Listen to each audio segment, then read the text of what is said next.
Yo, check the mic, 1, 2. These ain't no replays. Idaho and Duke coming at ya, what you say? From the sidelines, the bleachers where the real grit shown. After the whistle blows, yeah, the stories are known. Greater Cincinnati from the youth to the minors. We talking diamonds in the rough, the future headliners. No pro league budget, but the passion's insane. Every dribble, every tackle, be running through your veins. We breaking down the place, the hustle, the heart. Duke bringing the fire, Idaho be tearing it apart. This ain't no quiet podcast, nah, we turning it up. Filling your speakers, your headphones, your Cincy cup. Okay. Guess we have a player from the Sizzle, a professional women's football team here in Cincinnati, and we are going to let her introduce herself. Hi, everybody. I am Tamar Fennell, number 3 of the Cincinnati Sizzle. Tell us what position you play and what impact you bring to your team. That's a great question. Well, I primarily play running back, and then I also play DB. But I'm really a utility player. I mean, I go where my coaches need me. And then the second part was what impact Yeah, that what I make. impact? Well, I'm a captain, and I feel like I'm also a veteran. So I'm oftentimes the person that people come to if they have questions, either about football or about like game day or things like that. So I'm definitely the person that people come to for that. Um, Also, I'm probably the one telling you about yourself on the field, telling you to work harder, not to complain. But I'm probably big sis Okay. of the team. Yeah. So, how long have you been playing? I've been playing for 15 years. For 15 years. What got you into it? So I've always played sports, and my high school athletic director asked me to play football, but my mom wouldn't let me. And then I was dared to try out for the Cincinnati Sizzle. And when I got there, Icky Woods was the owner, and he really took a liking to my athleticism because I didn't know much about football at that time. Um, and I was his first All American, and then I fell in love with football. I mean, the rest is history. And they're continuing the legacy. So, who would you say, give me 3 players on your team if you had to pick one that you would say is a alpha, like the leader, the one that's gonna do all the barking, the funny one, and the just the overachiever, the one that may not be the most athletic, but is gonna get the job done. Where our alpha is Carter. That's the fullback. Mhm. And Carter, along with the other fullbacks, they don't let anybody touch their running back. They are so overprotective on the field. And they carry that into that same type of attitude when we're Shout in out Carter. practice. Shout out Yeah. Carter. Or when we're out hanging out too. I mean, they don't let anyone mess with us then too, because we're definitely a family on and off the field. But Carter's probably our alpha. The funny one. I think I'm pretty funny. I don't know, but Yeah, no. okay. But the funny one is Marley. This is Marley's jersey. She's number 20. Marley is always full of a lot of energy. And even if the jokes aren't hilarious, she is funny in her delivery. So, yeah, she's just a character. Okay. Yeah. Marley. Yep, and the overachiever, I mean, all of us try to work really hard. I think I'm the overachiever. I mean, my coaches are here, so maybe they'll second that, but I'm the person that they call on for the example. I try to put 110% in at practice and in the game because I am one of those people who want to get better every time I'm out there just to protect myself when I'm on the field, but also because I like to win. And, even though it's a team game, a team sport, there's a lot of one-on-one moments, and I'd rather get the better of that person. Icky Woods again told me to hit or be hit. And the same thing goes with your preparation. I want to be more prepared than the next person. But you seem like you're one of the stars of the team, but everybody who plays football, regardless of what level you play, we all have that player on our team where we look at them and be like, "You're not that good, but you're really good." And it's just Yeah. like they can't jump the I highest, don't know they're if I can not the answer that. fastest, but when it comes to it, like they're always making a play. Yeah. Who's that person? I don't want to answer that. Like who I think might not be good. We're I all mean, good, right? I everybody would has say a, this, they're most good. improved or something like that, right? So we have a lot of people who step up in unexpected moments, right? And our most improved player from last year, her name is Heidi. She's been on the team for a long time. She plays corner. She has made a lot of great plays this year. So proud of her growth. She's someone who's not as confident in herself, but she's it's really clicking for her this and last year, and she continues to make a lot of great plays. Boom. And, Hmm. and I don't want people to think that I'm saying like they're bad. Like it's just anybody who's ever played sports, we all have that athlete on the team who probably can't jump the highest, probably is not the fastest, but they always are in the starting lineup. They're always all Americans, whatever it is, and they do it by overachieving in other aspects of the game, whether it's studying film where they're always in the right spot, they might be stronger. It's just they manipulate the game in different ways than Yeah, just their athletic ability. So those are the guys, those are the people we're talking about. So what is your goal for your career? I've done a lot in my career. So outside of Cincinnati Sizzle, I've played arena football. I've played in Canada. I've played in Mexico, in Australia, and I've played in many All-Star games and All-American games. So I've achieved a lot. My primary goal right now is to share the knowledge. I'm a player, and a lot of times I feel like a player coach, which I have no problem doing. I actually really enjoy seeing other people like really matriculate into the type of love that I have for football. So right now, my goal is to, really inspire someone to be as passionate about football as I have been. Or Mhm. I know walking away from the game, um, Mm-mm. because obviously you're a veteran, Mhm. 15 years, like Yeah. you're like me, like, but walking away from the game, this is my first year away. And I always ask myself, like, when people ask, like, how was it playing with Idaho? Like, I want that answer to be colorful. Oh Like, I yeah. want people to say, like, he's a dog, or Yeah, for you know what I'm sure. saying? Like, if he on your team, like, the expectations is sky high, like, Yeah. and when it's your time to be like, I'm okay with where I'm at and I'm ready to go. What do you want people to say it about you? I think that it would be pretty consistent like you. And firstly, congratulations for leaving that type of impression. And I'm sure it's because of your work ethic and the way that you treated people in the field. And I think I've been consistently myself as far as working hard, being a great teammate, being a leader. Because even when I wasn't called to do so, it was like an innate calling to be a leader, both at practice and in the games, in the many teams that I've played on, which has been a lot of teams, again, around the world. I think that it would be consistent that people would feel that way about me. Uh, I would hope so. I would hope that that Mm. is what I believe.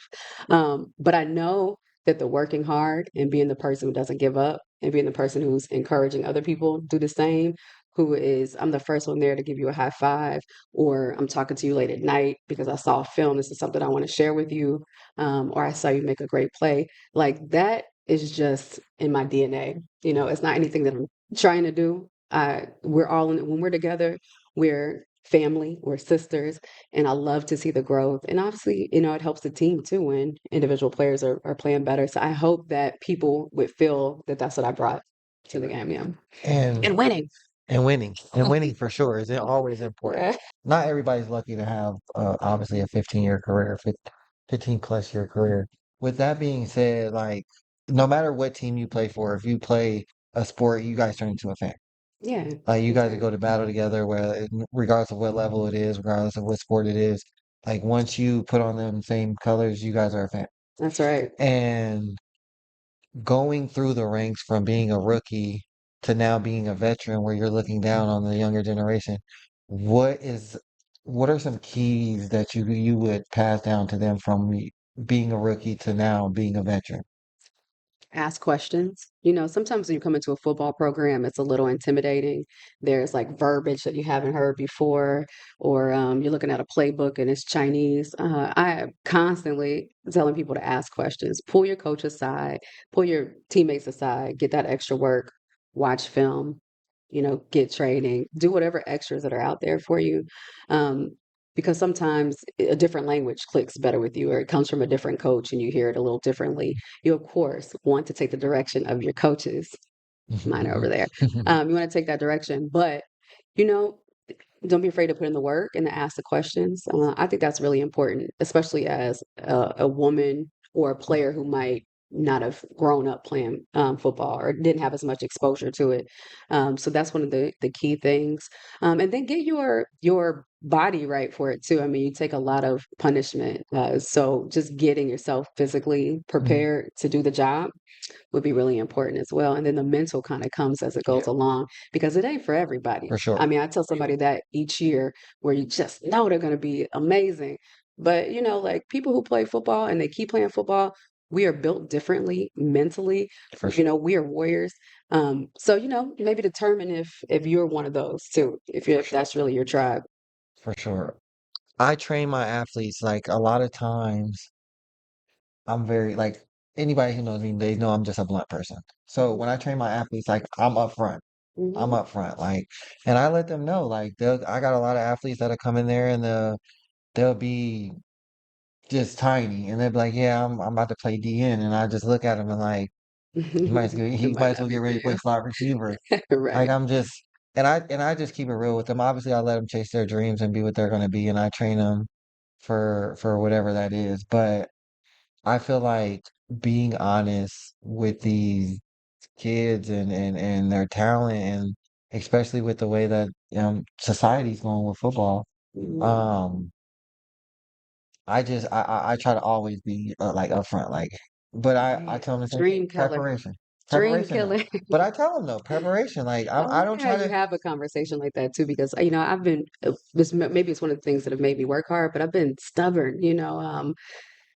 I would probably go like so much harder if someone was like, you know what, this position is not for you, and you know what, sometimes it's not. You just like you have a certain body type or whatever. So I wonder whether it would be inspiring or what. But yeah, I mean, honesty is key, and especially like football is one of those things where you shoot from the hip. I mean, we're looking at the eye in the sky don't lie. So you're Yeah, looking at what it is and what it isn't. But yeah, man, it's a tough one. yeah, It's but just about that time, I think. But yeah, when is it time? I don't know. I How do you had like? three in the first game. I feel like when they can when I start to slow down and stuff, or if they start stopping me, then it's definitely going to be time. However, the recovery time is not what it used to At be. I all? was ready to And go that's play why, another yeah, one, yeah, and like yeah. the next day, it's not like that anymore. That's definitely a difference. Definitely a hard choice. Yeah. So if somebody wanted to check you guys out and wanted to start being a part of what you guys are building, how would they do that? They could visit flow.code/Sizzle Pro. So again, that's flow.code/Sizzle Pro. If you want to follow them, if you want to check out a game, anything, make sure that you guys tap in and you stay focused. I just want to wish you nothing but the best of luck. Thank you. Appreciate that. I hope you accomplish everything that you have coming. I'm gonna definitely keep track. I want to make sure that we get you back Come on through. here Yeah, when it'd your be great. career is over, and but I Yeah. appreciate you. Yeah, Best of appreciate you luck. too. Thank you. So, and we are here with the owner of the Sizzle, the Cincinnati professional women's football team, and we are here with her, and we're gonna let her introduce herself.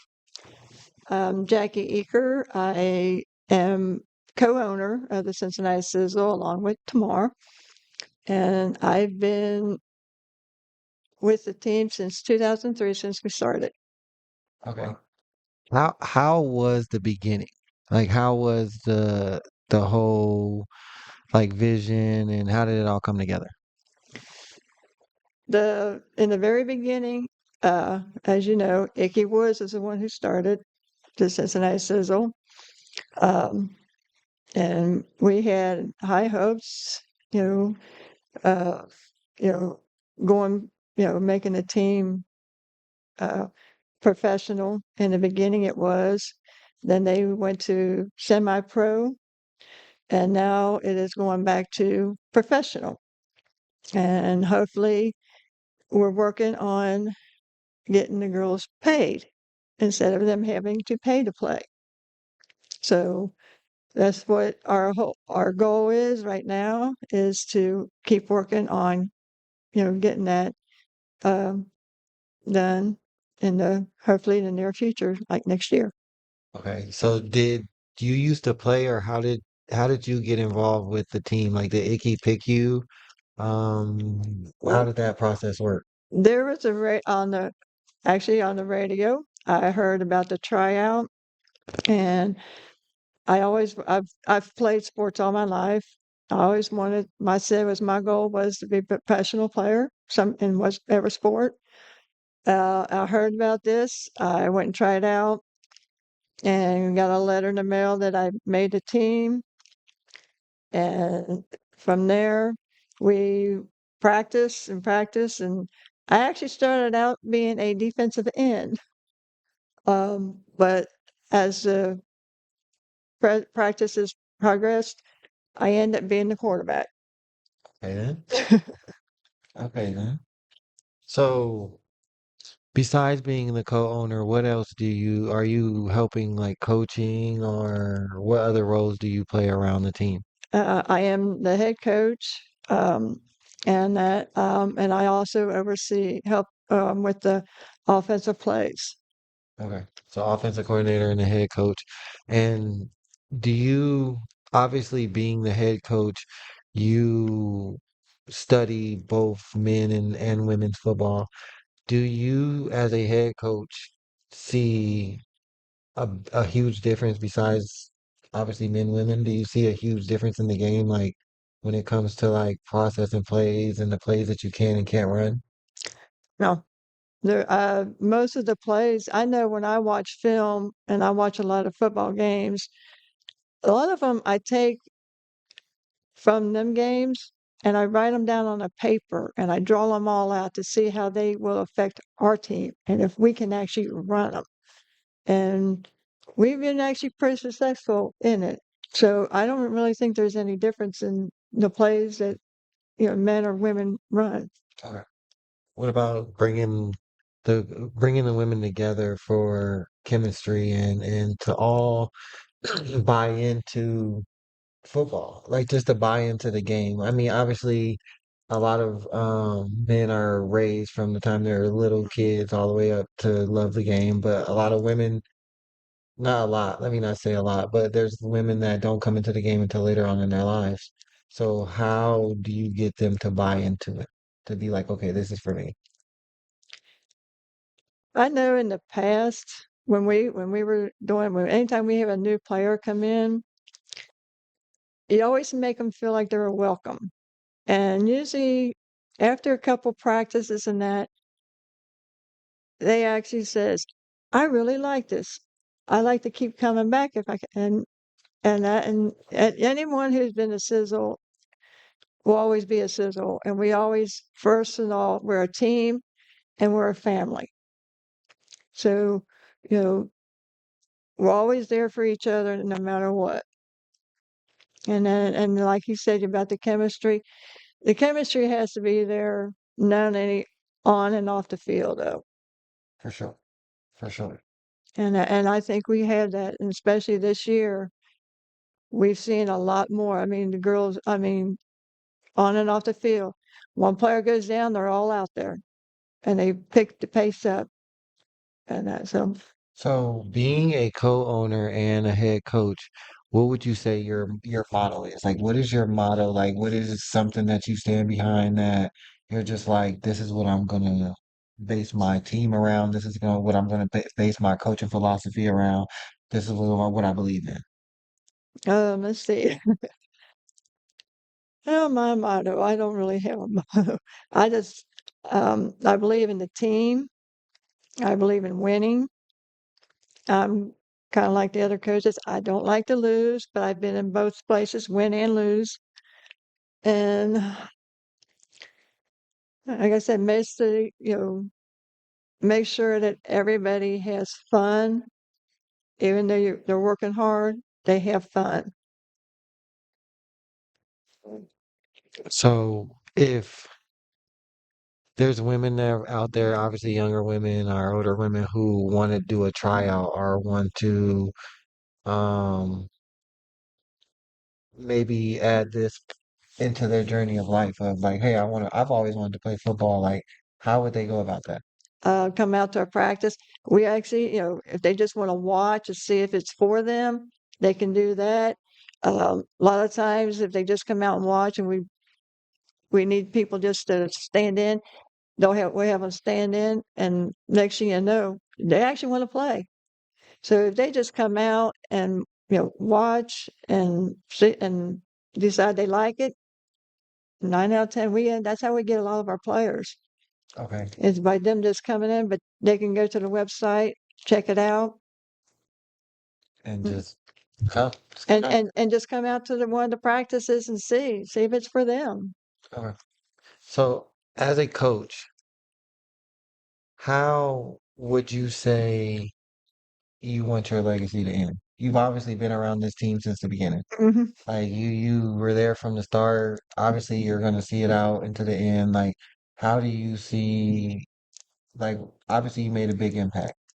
15 plus years still around. That's huge. When you walk away, what will be your legacy? Hmm. I don't know about the legacy, but I do know the number one goal was to get these girls paid. Because I know when I played, we always had to pay to play. I like to see these girls get paid just like the basketball and soccer get paid. And we're in progress of doing that. So as long as you can walk away and the girls are getting paid, you feel like you've succeeded. Yeah, I feel like we've achieved what we are um, set out to do. Okay. Well, for all the football fans, we do got to ask one question. What is your game day routine as a head coach? My well, Just for the future coaches out there, all the little kids and stuff want to be coaches. Just you gotta pay attention to all these coaches, find out their routines. I because I pretty much get everything together. Mhm. I'm the one with all the equipment. I carry all the equipment.